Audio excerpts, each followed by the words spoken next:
Oi, Atlântiders! Nas últimas semanas, o mundo todo foi abençoado com o teaser da sequência de uma das maiores obras da cultura pop dos anos 2000.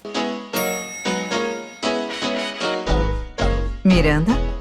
Já tava na hora. O Diabo Veste Prada vai ter uma continuação, sim, e tá mais do que confirmada para 2026. Clássico da Sessão da Tarde, filme queridinho de uma geração, a história de Andy e Miranda mudou a forma como a gente enxerga a moda, o glamour de Nova York e, obviamente, fez com que todo mundo sonhasse em viver aquela cena, a gente indo pro trabalho, cruzando as ruas, com um cafezinho na mão, indo trabalhar na revista, coisa que não existe. Vem comigo porque hoje a gente vai desvendar tudo que tá por trás do hype de O Diabo Veste Prada.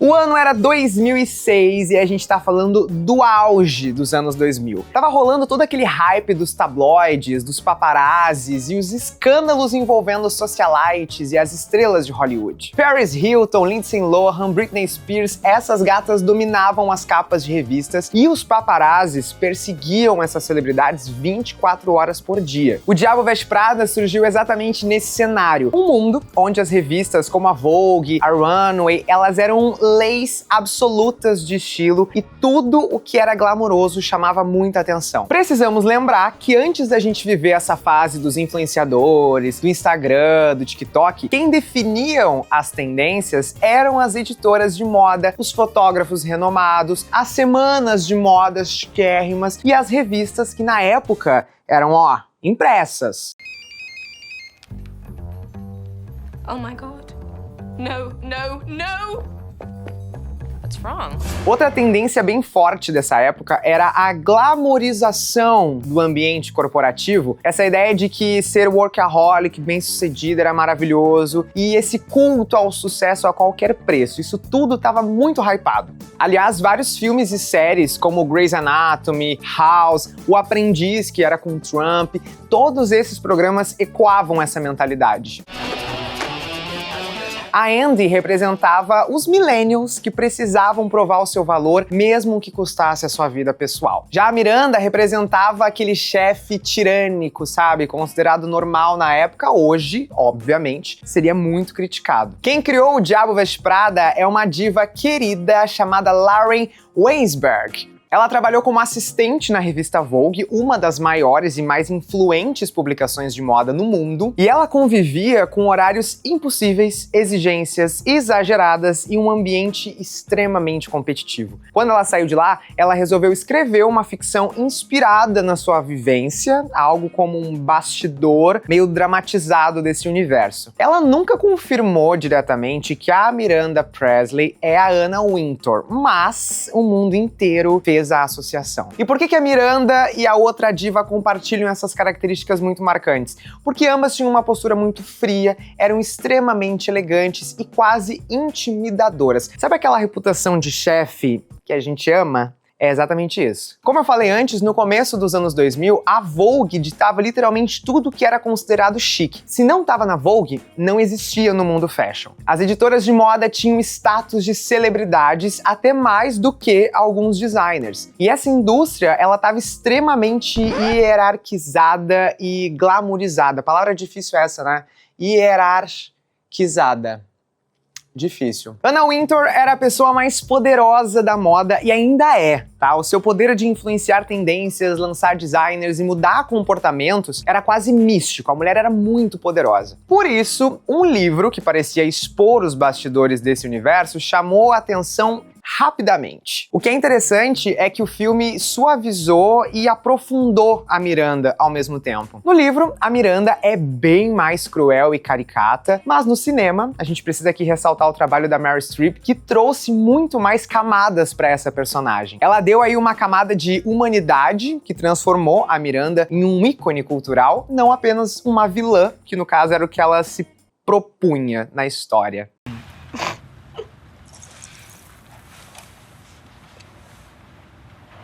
Something funny?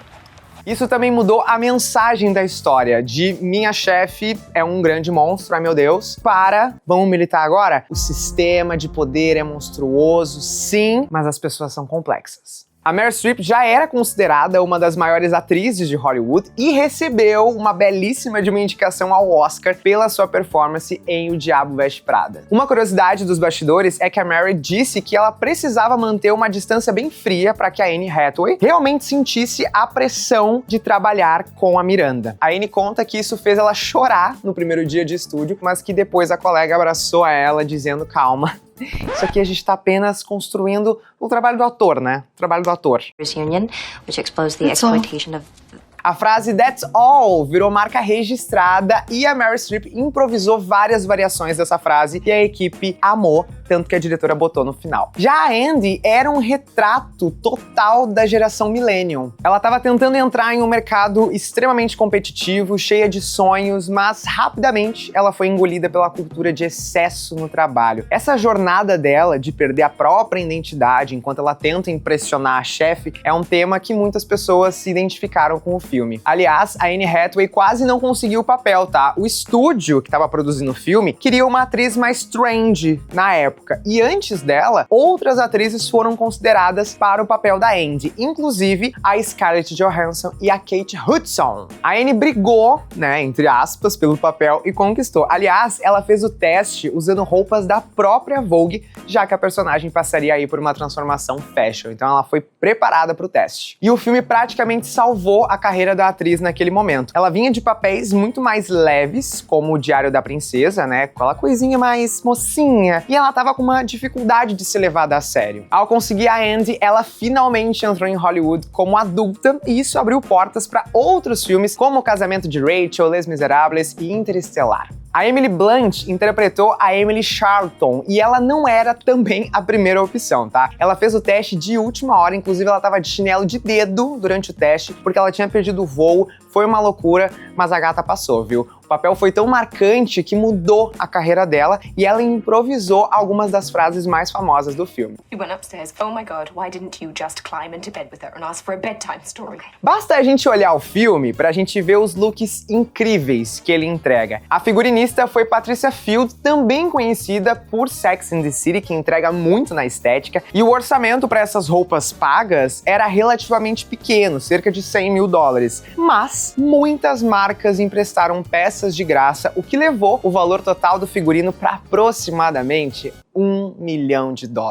Foi estimado que mais de 100 marcas diferentes apareceram em O Diabo Veste Prada. A maioria dos sapatos usados pela Miranda eram da Prada. 4 em cada 10 saltos que a gata usou nas cenas são Prada. Então a gente tá falando de coisa muito chique e cara. Oh, don't be ridiculous, Andrea. Everybody wants this. A personagem Andy, depois da sua transformação fashion, usa muitas peças da Chanel, porque a figurinista achou que combinava com a Anne Hathaway, que seria crível para a personagem. O colar mais caro no filme é um Fred Leighton, usado pela Miranda, que sozinho vale $100 mil. E aquela estética maravilhosa do cabelo branco, platinado que a Miranda usava, não estava no roteiro original, tá? Foi ideia toda da Meryl Streep. Quem aparece nesse filme é a Gisele Bündchen, mas ela se recusou a ser modelo, tá? Ela só topou se ela não precisasse interpretar uma modelo e acabou como funcionária da revista Runway. O filme teve um orçamento de mais ou menos 35 a 41 milhões de dólares. Mas a parte boa é que é um dinheiro que não foi nem comparado com o pós, porque nas bilheterias foi o sucesso que a gente já conhece. O filme arrecadou cerca de 326,7 milhões de dólares ao redor do mundo. Só no final de semana de estreia nos Estados Unidos, ele faturou 27 milhões de dólares, então teve demanda. 20 anos depois, vem aí a sequência do filme com data marcada, tá? 1º de maio de 2026, já estaremos prontos. Os fãs já estão pirando o cabeção, porque a continuação vai contar com o elenco principal do primeiro filme. Então teremos Meryl Streep como Miranda, teremos Anne Hathaway como a Andy, Emily Blunt como a Emily Charlton e o Stanley Tucci como Nigel. Mas também a gente já pode se preparar porque vão ter novos personagens, tá? O Kenneth Branagh será o marido da Miranda, que vai entrar aí nessa segunda parte, e tantos outros personagens que vão ter. Mas também precisamos dizer que alguns atores do primeiro filme não vão retornar. Por exemplo, o Adrian Grenier, que interpretava o Nate, o namorado da Andy, ele vai ficar de fora.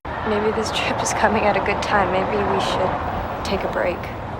O mundo mudou, né, meus anjos? Então, a trama da sequência, ela deve girar em torno da Miranda enfrentando a crise das revistas impressas, já que hoje em dia ninguém mais lê revista, né, gente? É tudo digital. A relação entre a Miranda e a Emily, agora que está no poder executivo, deve ser um dos principais focos do filme. Aliás, durante muitos anos, a Anne Hathaway dizia que não fazia sentido um segundo filme, já que o mundo da moda tinha mudado completamente com a era digital, já não era mais aquele contexto do primeiro. Mas parece que o novo roteiro convenceu ela, né, justamente porque a sequência vai mostrar como esse mundo mudou. Então a gente pode esperar uma narrativa bem mais madura e bem mais contemporânea. Quem ficou meio bolada, e aqui a gente já vai falar de treta, tá? É a figurinista do filme que disse que tá um pouco frustrada com o vazamento dos bastidores, porque ali a gente mata um pouquinho, né, os figurinos, a surpresa. Inclusive, há registro de Meryl Streep nos bastidores em um desfile da Dolce & Gabbana em Milão, indicando aí que o filme deve ter cenas fortes no mundo da moda real oficial. Falei aqui que a sequência vai estar super atualizada, vai mostrar a moda no mundo real. Quem também se atualiza e não para no tempo é a Atlântida, tá? Corre lá em atlantida.com.br que vocês veem conteúdos inéditos, inclusive sobre tudo que a gente fala aqui em Por Trás do Hype,